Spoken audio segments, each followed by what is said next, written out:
হ্যাঁ, এই ম্যাক্স হাসপাতাল ডাক্তার আশিস দে উনি এখন লাশ পেলে উনি চলে গেছে। এই ম্যাক্স হাসপাতালের মধ্যে অনেক এই ভুল চিকিৎসার কারণে মৃত্যুবরণ করছে আমার ভাই মোহাম্মদ ইলিয়াস হাজির সারাংবাড়ি দোলই হাদুরকিল হাটাজারি কাঠের হাট।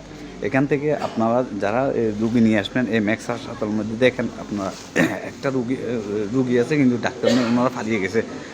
এই ম্যাক্স হাসপাতালের মধ্যে ডাক্তার নেই, ডাক্তাররা পালিয়ে গেছে। ডাক্তার আশিস দে এক কুত্তর বাচ্চার কারণে আমার ভাইটা মৃত্যুবরণ করেছে। আপনারা কেউ এই ম্যাক্স হাসপাতালের মধ্যে আনবেন না। যদি এখানে আইসিইউর মধ্যে রুগী আছে তার জন্য আমি বড় করে কথা বলতে পারতেছি না। আপনারা দয়া করে এই ম্যাক্স হাসপাতালের মধ্যে কেউ আনবেন না। আপনারা এই ম্যাক্স হাসপাতালের মধ্যে কেউ আনবেন না। দেখেন আপনারা এই ম্যাক্স হাসপাতালের মধ্যে একটা ডাক্তারও নেই, সবাই পালিয়ে গেছে কুত্তর বাচ্চারা। এরা হচ্ছে যে ব্যবসা হিসেবে পরিণত করছে। আপনারা কেউ এই ম্যাক্স হাসপাতালের মধ্যে আনবেন না। ডাক্তার আশিস দে।